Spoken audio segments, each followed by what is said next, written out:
Thank you, everyone, for being here today as we are here to talk with area leaders about the high heat risk. You're going to hear from Chair Jessica Vega Pederson of Multnomah County, Portland Mayor Keith Wilson, Multnomah County Emergency Management Director Chris Voss, Dr. Richard Bruno, who is the health officer for the region, and we have on hand acting PBEM Director Jordan Wiley. So with that, I'd ask Chair Jessica Vega Pederson to begin. Thank you, Julie. Good afternoon. Thanks everyone for being here today. We really need your help in sharing this information about this upcoming heat event. I have declared a state of emergency for Multnomah County that begins at noon today and runs through 9 a.m. on Monday. This declaration gives us the flexibility and resources needed to rapidly respond to this extended period of severe weather. I want to stress that this is the highest heat risk that our community has faced so far this year. Starting today, it is going to be very hot for an extended period of time, with temperatures expected to be over 100 degrees for multiple days. Multnomah County will be opening up emergency cooling centers for at least the next 2 days, beginning at noon today, extending the hours of some library locations, and performing extensive outreach to our unhoused neighbors and our most vulnerable populations, including seniors. I'm grateful to our Multnomah County staff, our partners at the city, and additional partners throughout government and our community. This really is an all hands on deck moment for our community. This is the second heat emergency that I've declared this month as the county grapples with human-caused climate change. Even a decade ago, we did not regularly face life-threatening events or lose people to heat illness. That has definitely changed. That is why Multnomah County has sued the fossil fuel companies that we believe should be held more accountable. That is why we continue to work for a more sustainable world. And that is why together we must keep one another safe in these times. The best place to get information is multco.us/hot. That is where we have all of our information listed. I'm going to leave it. We have a lot of experts here today who can talk you through the specifics of our response, what that looks like, so they'll be available in just the next few minutes. What I want to share and to be as loud and clear about as possible is that this will likely be the hottest weather and the highest heat risk that Multnomah County will see this year. So please, everyone, take the health risks this coming week seriously, extremely seriously.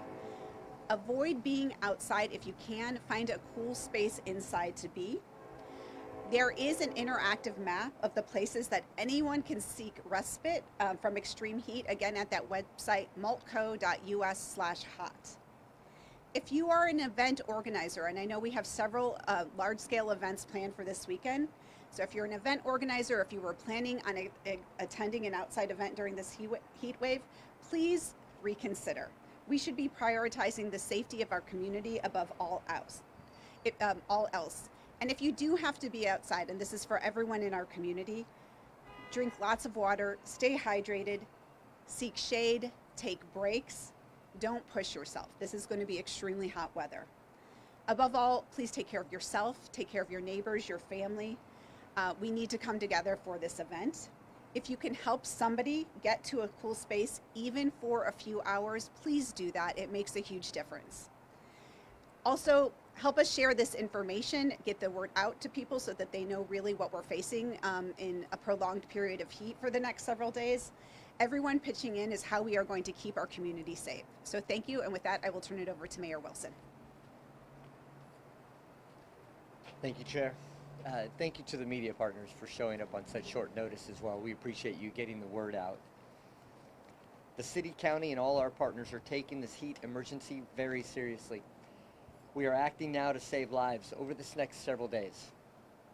While Multnomah County is the lead agency for heat emergencies, the city is working in close coordination. We are jointly declaring an emergency declaration. Our first responders, including Portland Fire and Rescue, Portland Street Response, are prepared to give life-saving care to help people cool down. Thousands of neighborhood emergency team members have been asked to check on their neighbors and help them make a plan to get somewhere cool. Portland Parks and Recreation maintains fountains and activates splash pads that stay on through the summer. Please seek them out. Right now, there are more than 70 safe, cooled spaces across our city. Shelters and libraries, community centers and malls and splash pads, parks with misting stations. Please seek them out. We're ready to provide the care. We've opened St. Stephen's, our newest overnight shelter at Southwest 13th and Clay, not just overnight, but beginning at noon today, 24 hours. To our neighbors experiencing homelessness, I encourage you to seek shelter at this location and others. If you're feeling dizzy, weak, or disoriented, please come inside and seek care. You belong in these safe spaces, and our shelters have space for you right now. Your life matters and your life is important. Let us keep you cool and cared for through this heat wave. This heat wave tests us. It does every single year, but it also reveals our best selves. Look out for one another, share water, offer a ride to those in need, send a text to check in, and when we move forward together, we protect the health and spirit of our entire community.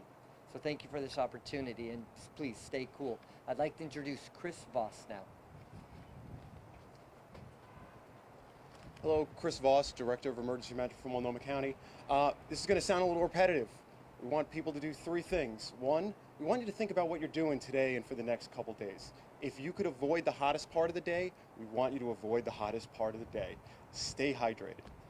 Next, if you do not have air conditioning or someplace that you could be cool, we have a great tool. You can go to our map, and as the mayor said, we have over 70 locations on that map. It's 15 libraries, it's multiple splash pads, it's pools.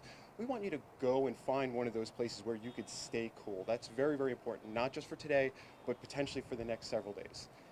And then third, if you're someone sitting at home in the air conditioning and you're really comfortable, we want you to call some of those friends and family that might not be in the same position and offer up that opportunity for them too. Because anybody that we can get out of cool, we're happy to open up locations and offer opportunities, but they just might be more comfortable in your house or in your couch staying cool with you. So that's it. Stay cool, stay safe, and I'm going to hand it off to Dr. Bruno with the Multnomah County Health Department. Thank you, Chris. Thank you, everybody, for being here today. Yes, we're a little worried about this heat because it is going to be the hottest day, but also the longest stretch of hot days in a row. So I want to also reiterate some of the messaging here. Number one is don't go outside if you don't have to. Don't go out in that heat. Stay inside and indoors and stay cool as much as you can over the next few days to ensure that you're taking a break, and especially if you do have to be outside, taking a break and getting into the shade, staying hydrated. Number two, really know the signs of dehydration and know the signs of heat exhaustion and heat stroke. These are really things that can creep up on you quite quickly, especially dehydration. You know, when you start getting that dry mouth and starting to feel really thirsty, you're already in mild dehydration. So it's really important to be very preventive and stay hydrated throughout this time. Heat exhaustion is really where your body starts to say, hold on, we got to take a break here. You might start getting a fast heart rate, shallow breathing, a little nausea or vomiting, excessive sweating. These are signs you really got to listen to your body, get in the shade, get hydrated, take a cool shower or a mist as quickly as you can. And then heat stroke is really kind of the final step where actually you might lose consciousness or start having seizures. This is a life-threatening emergency. If you or someone you see or know experiences that, please call 911 right away and get to a hospital. So, and number three, our final recommendation is that to please make sure that you're checking on neighbors, that you know about the resources, that you're sharing the resources that are on our website, multco.us/hot. It lists all the resources that Chris just mentioned. It also lists our cooling centers that are open today from 12 to 9 p.m.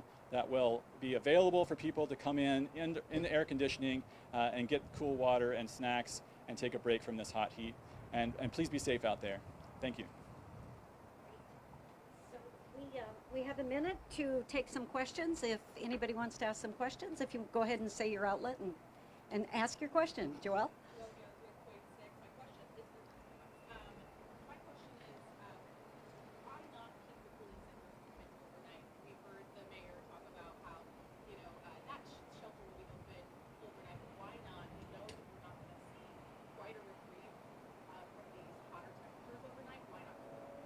Yeah, well, and one, we're really glad that St. Stephen's is open overnight and we have that option. We're going to continue to watch this event.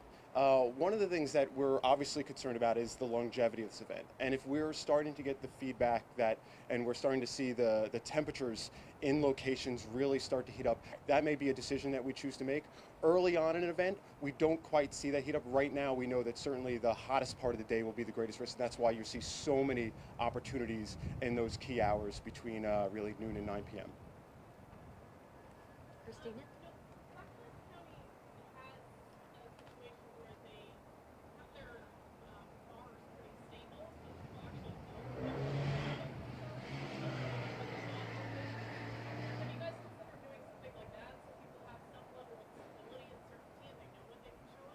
And I'm so sorry, there was a car racing by and I missed part of that. Yeah, Multnomah County has a situation where they open their collection centers every single time it hits a certain degree temperature. Your bar for when to open these is a little confusing for folks. They don't actually know when to show up and not to show up. And as you know, there's camps all over the place. How do people actually know when to show up when it's so uncertain? Yeah, so you know what? With heat, there's actually a lot of factors that we look at. And I often want to say that there's just not one thing, and sometimes it might not just be temperature. We saw the event a week and a half ago where humidity actually came into play. We're like, okay, well this is the temperature, but we've got to count humidity as well. Sometimes that might be smoke. Sometimes it might be the day of the week, as in we know a Sunday there's not as many opportunities, so we might be more likely to open. It might even be the time of year.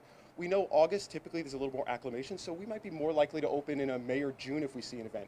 So to just have a temperature for us, we think that's only part of the story. It's why that we go down this route. But I also want to sort of acknowledge what the mayor and the chair chose to do for this event. Knowing that sometimes it's a little complicated, I often think that we have a plan. And our plan is each morning to sort of say, hey, did we meet these thresholds? But really smart leaders know, hey, when do we need to maybe not follow that exact plan? And that's why we made the decision today to also keep cooling centers open tomorrow, because we wanted to get ahead of that. We wanted to make sure that the information's out there, and we wanted to give people a little bit more time for the information to get out there, for people to also make decisions about what they would be doing tomorrow on a Saturday.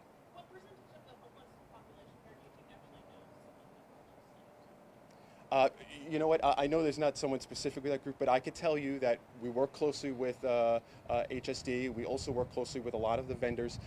We have outreach teams that are out there, and they've been out there for days communicating, and we know that they've been out there right now. They're delivering water, they're delivering electrolytes, but they're also sharing information. They're sharing information about what opportunities are available. Do you know how many people total are going around the city? I know there's 36 zones, and we've got contractors in every one of those zones sort of doing that work. The exact number of folks, I think we could probably find that information for you.